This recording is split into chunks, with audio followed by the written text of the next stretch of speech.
Proceso General de Administración de Riesgos, tema 3, tercera parte. Tema 3, Proceso General de Administración de Riesgos.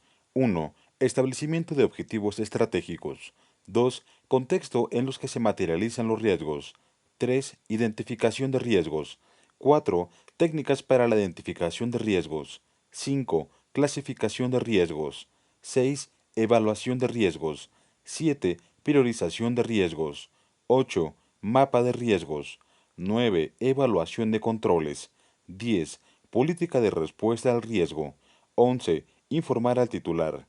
12. Matriz de riesgos. 13. Nivel de tolerancia al riesgo y apetito del riesgo. 14. Plan de continuidad de negocio. Actividad práctica y bibliografía. 11. Informar al titular. Posteriormente a la identificación, evaluación, análisis y priorización de los riesgos, se procederá a informar al titular de la institución los resultados más relevantes considerando lo siguiente. Presentar la matriz de riesgos con el objetivo de determinar las acciones correspondientes para la administración de riesgos. Estas acciones forman el programa de seguimiento. Los resultados deberán informarse también al comité de riesgo o su equivalente. Supervisión del programa de seguimiento. La supervisión de la adecuada y oportuna implementación, seguimiento y evaluación de las acciones determinadas en el plan o programa forma parte de la mejora continua y la institución debe establecer mecanismos que permitan valorar la eficacia y eficiencia, así como el grado de avance y las mejoras necesarias para reforzar la integridad institucional y reducir la probabilidad de ocurrencia de los riesgos, incluidos los de corrupción. Finalmente, es importante recordar que la coordinación institucional, el compromiso de los servidores públicos, la conformación de equipos especializados y la capacitación en esta materia son fundamentales para el establecimiento de un sistema de administración de riesgos eficaz, que promueva, en conjunto con los demás elementos del control interno, la consecución de los objetivos institucionales. 12. Matriz de riesgos. Cada uno de los apartados anteriores, con excepción del programa de seguimiento, forma parte de la matriz de riesgos y controles. Dicha matriz constituye una herramienta de gestión de riesgos. Esta permite a las instituciones documentar los procesos y objetivos críticos y correlacionarlos con los riesgos que amenazan el logro de los mismos. De esta forma, se determina el nivel de riesgo, control y tipo de respuesta que requiere cada riesgo. A continuación, se muestra la matriz de riesgos consolidada. 13. Nivel de tolerancia al riesgo y apetito de riesgo. La tolerancia y el apetito de riesgo son términos muy usados y que a menudo se utilizan de manera indistinta. Sin embargo, existe diferencia entre ambos términos.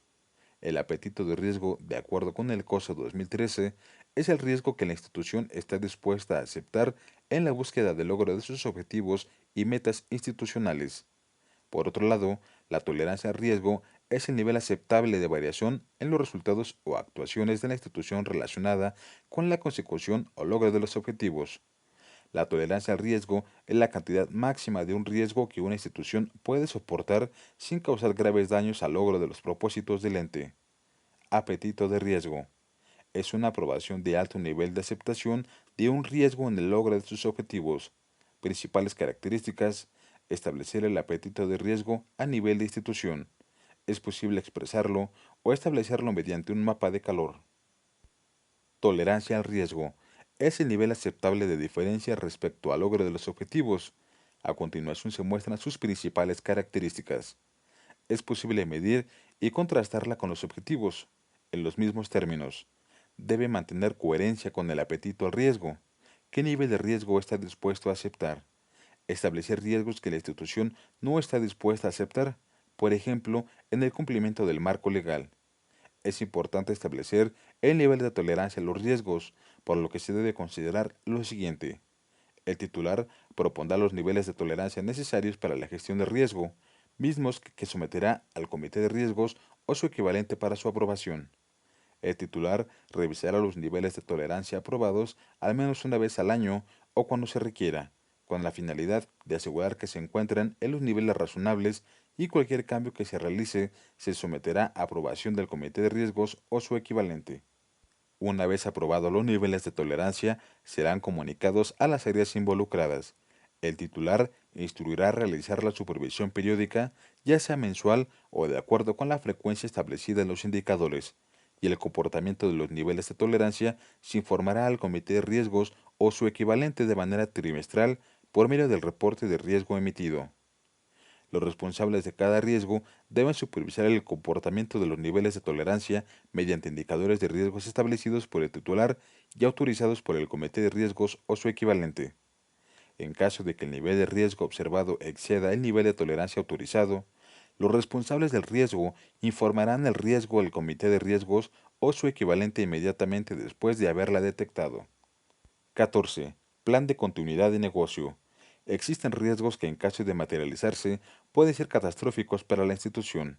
Por lo tanto, y como elemento complementario del proceso general de administración de riesgos, es importante que los mandos superiores consideren un plan de continuidad de negocio, con la finalidad de que la entrega de los productos o servicios continúe en operación, de acuerdo con el mandato de cada institución, antes, durante y después de una interrupción general de cualquier tipo. Coordinación institucional, compromiso de los servidores públicos, conformación de equipos especializados, capacitación en la administración de riesgos y consecución de los objetivos institucionales. Adicional al plan de acción, es necesario instrumentar un plan de recuperación en caso de desastres, el cual considera principalmente los sistemas de información de la organización y las acciones que deben implementarse para salvaguardar o recuperar información bajo condiciones catastróficas. Estos planes se formalizan una vez que se cuenta con un proceso general de administración de riesgos efectivo. Política institucional de riesgos. Las instituciones que tienen menor nivel de madurez en la administración de riesgos se enfrentan a dificultades para identificar riesgos y para definir cómo afectan estos a la estrategia institucional. Las políticas de riesgo deben ser documentos dinámicos que contengan un mensaje desde el comienzo de la administración de riesgos y sean entendidos, aplicados y reportados. En la implementación de políticas de riesgo, los entes gubernamentales deben considerar las siguientes cuestiones prácticas que afectan la manera de administrar el riesgo. Plan de continuidad de negocio.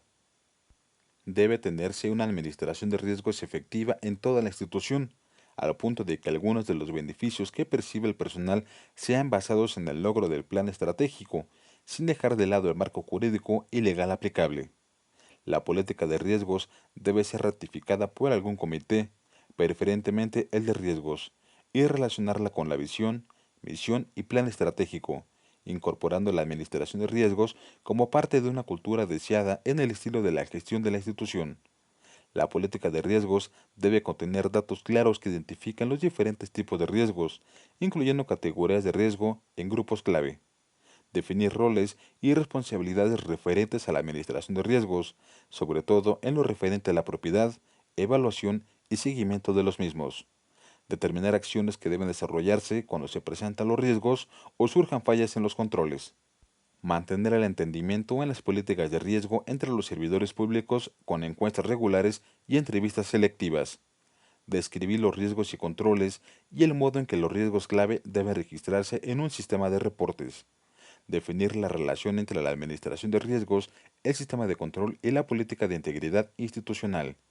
Definir qué es considerado un control clave e indicar si los riesgos registrados deben ser sujetos a una revisión formal o a una determinada respuesta. Puntualizar la relación causa-efecto y la tendencia hacia la gestión de riesgo de la institución mediante un mapa de riesgos institucional.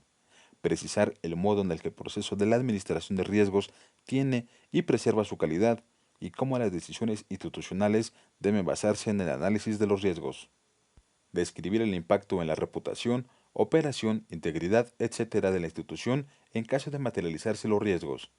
Capacitación continua en temas relacionados con el programa de administración de riesgos que garantice la existencia de una cultura institucional de administración de riesgos.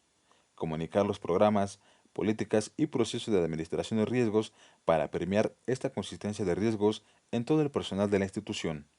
El seguimiento y supervisión de los riesgos son parte de la mejora continua y el titular debe establecer mecanismos que permitan el seguimiento para valorar el grado de avance y las mejoras necesarias que deben hacerse para reforzar e impulsar la administración de riesgo, hasta lograr una madurez adecuada en el programa de administración de riesgos.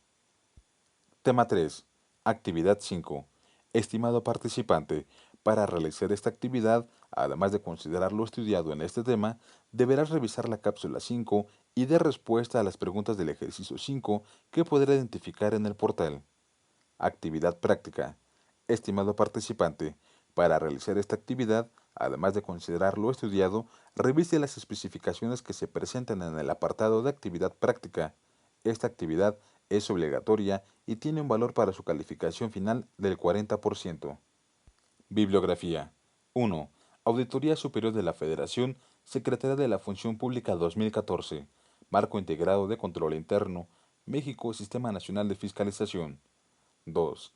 Auditoría Superior de la Federación 2014, Modelo de Evaluación de Control Interno en la Administración Municipal, estudio número 1212, México. 3. Auditoría Superior de la Federación 2014, Guía de Autoevaluación de Riesgos en el Sector Público, México. 4. Auditoría Superior de la Federación 2014, Guía de Autoevaluación a la Integridad en el Sector Público, México. 5. Subcomité de Normas de Control Interno, 2004, Intosai Gov 9100, Guía para las Normas de Control Interno del Sector Público, Budapest, Intosai. 6. Subcomité de Normas de Control Interno, 2004, Intosai Gov 9130, Guía para las Normas de Control Interno del Sector Público, Información adicional sobre la administración de riesgos en la entidad, Viena, Austria, Bruselas, Bélgica, Intosai. Por su atención, gracias.